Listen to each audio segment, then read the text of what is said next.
آج ہم نے آپ کو ایک ایسے گھر کی سیر کروانی ہے، کچھ ایسے بابرکت مناظر دکھانے ہیں اس گھر کے جو کائنات کے سب سے افضل بشر رسول اللہ صلی اللہ علیہ وآلہ وسلم کا مسکن تھا۔ یہ ہمارے پیارے آقا حضرت محمد صلی اللہ علیہ وآلہ وسلم کے گھر کا وہ ماڈل ہے جو کچھ عرصہ قبل سعودی حکومت نے احادیث اور مختلف روایات کو مد نظر رکھتے ہوئے ترتیب دیا تھا تاکہ عشاق رسول دنیا بھر سے یہاں پر آئیں اور دیکھیں کہ ہمارے آقا جو دو جہانوں کے سردار تھے وہ کس قدر سادہ زندگی بسر کیا کرتے تھے۔ لوگ جو وہاں پر نہیں جا سکتے، جنہیں ابھی تک یہاں کا بلاوا نہیں آیا، وہ یہیں پر بیٹھے اپنی اسکرین کے ذریعے اس مبارک گھر کا دیدار کریں، اس بابرکت گھر کی سیر کر لیں۔ لیکن اس مبارک سفر میں ہمارا ہم سفر بننے سے پہلے ایک یاد دہانی آپ کو کروانا چاہیں گے کہ آپ ریڈ بٹن پر کلک کر کے اور بیل آئیکن کو پریس کر کے سبسکرائبر بننا مت بھولیے تاکہ ایسی تاریخی، علمی اور اسلامی ویڈیوز آپ کو روزانہ کی بنیاد پر ملتی رہیں۔ خواتین و حضرات، آپ کی نظروں کے سامنے یہ اس گھر کا ماڈل ہے کہ کائنات کی تمام رحمتیں اور برکتیں سب سے زیادہ اسی گھر پر برسیں۔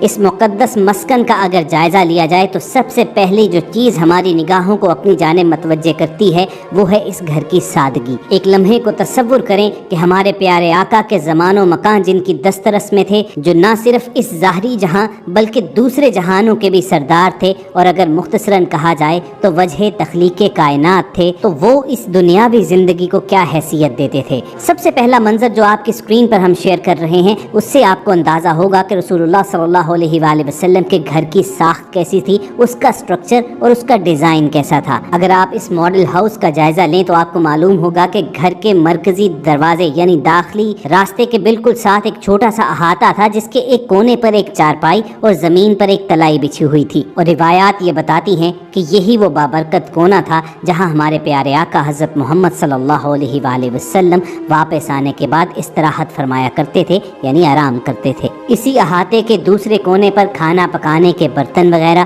اور آٹا پیسنے کے آلات وغیرہ پڑے ہوتے تھے، اور اس کے ایک کونے پر پانی کا ایک کچا گھڑا پڑا ہوتا تھا جس میں آپ کے غلام بیر غرس، بیر سقیہ اور مالک بن نظر کے کنویں سے آپ کے لیے ٹھنڈا میٹھا پانی لایا کرتے اور ان گھڑوں میں بھر دیتے، اور جب آپ صلی اللہ علیہ وآلہ وسلم کے لیے گھر میں پانی لایا جاتا تو اس کے بعد ایک مشکیزے میں ڈال کر اسے مزید ٹھنڈا کیا جاتا۔ گھر کے مرکزی داخلی دروازے کے ساتھ یہ جو احاطہ موجود ہے، آپ نے ایک چارپائی اور تلائی نما بستر بچھے ہوئے دیکھا تھا، اسی کونے میں بھی ایک آپ کو چمڑے کی بنی مشک بھی نظر آئے گی۔ یہی وہ مشک ہے کہ جس میں رسول اللہ صلی اللہ علیہ وآلہ وسلم کے پینے کا پانی رکھا جاتا تھا۔ اور خواتین و حضرات، اب بڑھتے ہیں گھر کے اندرونی حصے کی جانب۔ آپ کو احاطے میں ایک داخلی دروازہ بھی نظر آ رہا ہوگا، یہی وہ راستہ ہے کہ جس کے ذریعے رسول اللہ صلی اللہ علیہ وآلہ وسلم اپنے گھر کے اندرونی حصے کی جانب آیا جایا کرتے تھے۔ دوستو، اب اپنی اسکرینز پر جو آپ منظر دیکھ رہے ہیں یہ کاشانہ نبوت کا اندرونی نظارہ ہے۔ یہ جو آپ کو اسکرین پر روشنیاں نظر آ رہی ہیں، یہ تو ظاہر سی بات ہے کہ سعودی حکومت نے اس اندرونی حصے کو روشن کرنے کے لیے ان برقی کمکموں کا بندوبست کیا ہے، لیکن رسول کریم صلی اللہ علیہ وآلہ وسلم کی اس ظاہری حیات طیبہ میں اس حصے میں ایک آلہ ہوا کرتا تھا جن میں چراغ دھرا جاتا تھا جو سرے شام جلا دیا جاتا۔ اس حصے کی کچی چار دیواری میں آپ کو نظر آ رہا ہوگا کہ فرش پر کھجور کی چٹائیاں دھری ہوئی ہیں، ان چٹائیوں کے ایک جانب چارپائی نما ایک چیز پڑی ہے جن پر استراحت فرمانے کا انتظام ہے، اور ساتھ ہی زمین پر ٹاٹ دھرا ہوا ہے۔ کائنات کے سب سے افضل بشر، دو جہانوں کے سردار ہمارے پیارے آقا محمد صلی اللہ علیہ وآلہ وسلم کی یہ عادت مبارکہ تھی کہ وہ نرم بستر پسند نہیں فرمایا کرتے تھے، اور اکثر اوقات عبادات کرنے کے بعد آپ زمین پر ہی لیٹے رہتے۔ اور ذرا آقا صلی اللہ علیہ وآلہ وسلم کے اس گھر کے اندرونی حصے کی چھت کا نظارہ کیجئے کہ ان پر کھجوروں کی چھال دھر کر اس پر سائے اور پردے کا انتظام فرمایا گیا ہے۔ کاشانہ نبوت کے اندرونی حصے کا جائزہ لیتے ہوئے اگر آپ سامنے دیکھیں تو آپ کو دیوار کے ساتھ کھجور کی کچھ خشک شاخیں پڑی ہوئی نظر آئیں گی، اس کے ساتھ ہی اناج سٹور کرنے کا ایک چھوٹا سا برتن، اس کے ساتھ رسول پاک صلی اللہ علیہ وآلہ وسلم کا اس زمانے میں عصا دھرا ہوتا تھا، اور اس کے ساتھ ہی زمین پر وہ برتن پڑے ہیں جن پہ رسول اللہ صلی اللہ علیہ وآلہ وسلم اور ازواج مطہرات کھانا تناول فرمایا کرتے تھے۔ آپ صلی اللہ علیہ وآلہ وسلم کھانے میں انتہائی محتاط طریقہ اختیار کیا کرتے تھے۔ حضرت عبداللہ ابن عباس رضی اللہ تعالیٰ عنہ آپ صلی اللہ علیہ وآلہ وسلم کے طعام کی کیفیت کا تذکرہ اس طرح فرماتے کہ عموماً آپ جو کی روٹی اور سرکہ استعمال کیا کرتے۔ آپ صلی اللہ علیہ وآلہ وسلم یہ دعا بھی فرماتے تھے، اے اللہ، آل محمد کے رزق کو بقدر زیست بنا، یعنی زندگی میں جتنا رزق درکار ہے بس اتنا ہی عطا فرما۔ اسی طرح جب آپ صلی اللہ علیہ وآلہ وسلم کے لیے پہاڑوں کو سونا بنانے کی پیشکش کی گئی تو آپ صلی اللہ علیہ وآلہ وسلم نے فرمایا، اے میرے رب، میں تو یہ پسند کرتا ہوں کہ ایک دن پیٹ بھر کر کھاؤں اور ایک دن بھوکا رہوں، تاکہ جب تیرا کھاؤں تو تیرا شکر ادا کروں، اور جب بھوکا رہوں تو آپ کی جانب گریا و زاری میں لگا رہوں۔ آپ نے زہد و قناعت کا درس دیا۔ اس راہ میں آپ صلی اللہ علیہ وآلہ وسلم کا اپنا طرز عمل کیا تھا؟ عرب کے ہر گوشے سے دولت کے خزانے لدے چلے آتے تھے،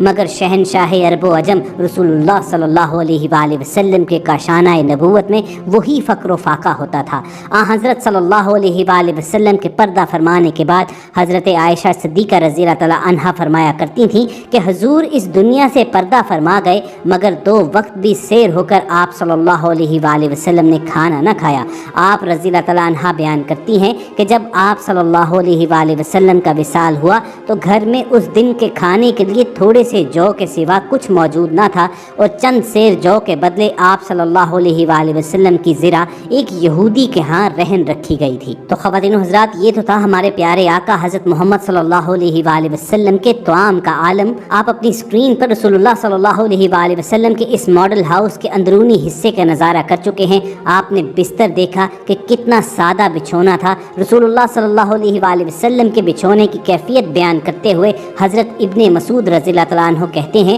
کہ ایک دفعہ آپ صلی اللہ علیہ وآلہ وسلم نے ایسی چٹائی پر آرام کیا جس سے آپ کے جسم مبارک پر کچھ نشانات پڑ گئے۔ ابن مسعود سے رہا نہ گیا، وہ بول پڑے کہ اگر آپ صلی اللہ علیہ وآلہ وسلم اجازت دیں تو میں نرم چٹائی بچھا دوں۔ تو آپ صلی اللہ علیہ وآلہ وسلم نے فرمایا، میرے لیے دنیا کی کیا ضرورت؟ میری اور دنیا کی مثال اس مسافر کی طرح ہے جو گرما کے زمانے میں سفر کر رہا ہو اور تھوڑی دیر کے لیے درخت کے سائے میں آرام کیا اور چل دیا۔ اسی طرح کے الفاظ آپ صلی اللہ علیہ وآلہ وسلم سے اس وقت بھی روایت کیے گئے ہیں جب حضرت عائشہ صدیقہ رضی اللہ تعالیٰ عنہا نے آپ صلی اللہ علیہ وآلہ وسلم کے لیے نرم بستر بچھا دیا تھا۔ آپ کے بستر کی کیفیت حضرت عائشہ رضی اللہ تعالیٰ عنہا یوں بیان فرماتی ہیں کہ آپ صلی اللہ علیہ وآلہ وسلم کا بستر چمڑے کا تھا جس میں کھجور کے پتے بھر دیے جاتے تھے۔ آقا صلی اللہ علیہ وآلہ وسلم کی گھریلو زندگی کیسی تھی؟ گھر کی 4 دیواری کے اندر آپ کے معمولات کیا تھے اور دینی اور دنیاوی معاملات میں آپ نے کیسے توازن قائم کیا؟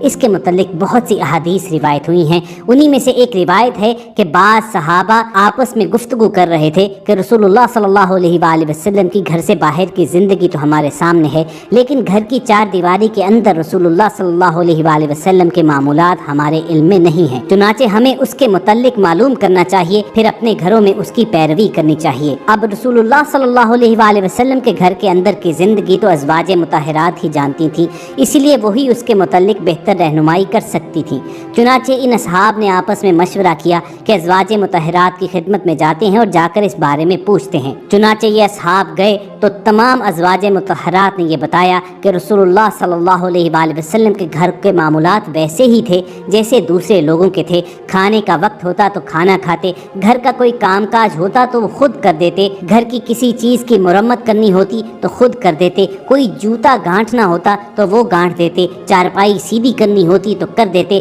کسی کام میں ازواج مطہرات کا ہاتھ بٹانے کی ضرورت ہوتی تو ہاتھ بٹا دیتے۔ گویا نبی کریم صلی اللہ علیہ وآلہ وسلم نے بھی ایک بھرپور خاندانی زندگی گزاری۔ جس طرح رسول اللہ صلی اللہ علیہ وآلہ وسلم کی زندگی کے دوسرے پہلو ہمارے لیے آئیڈیل ہیں، اسی طرح خاندانی معاملات میں آپ کی خانگی زندگی بھی ہمارے لیے مشعل راہ ہے۔ ہم نے ہر معاملے میں جناب رسول اللہ صلی اللہ علیہ وآلہ وسلم کی زندگی کو دیکھنا ہے اور انہی کی طرز زندگی کی پیروی کرنی ہے۔ اللہ رب العزت نے قرآن کریم کی سورۃ الاحزاب میں یہی بات فرمائی ہے کہ تمہارے لیے رسول اللہ صلی اللہ علیہ وآلہ وسلم کی ذات بہترین نمونہ ہے۔ ہمارے پیارے آقا محمد صلی اللہ علیہ وآلہ وسلم کی سیرت مبارکہ در حقیقت قرآن پاک کی عملی تفسیر ہے۔ جو کچھ قرآن میں ہے وہ سب مجسم ہو کر آپ صلی اللہ علیہ وآلہ وسلم کی زندگی میں نظر آیا۔ چنانچہ چند صحابی حضرت عائشہ صدیقہ کی خدمت میں حاضر ہوئے اور عرض کی، یا ام المومنین رضی اللہ تعالیٰ عنہا، حضور صلی اللہ علیہ وآلہ وسلم کے اخلاق بیان فرمائیے۔ ام المومنین رضی اللہ تعالیٰ عنہا نے فرمایا،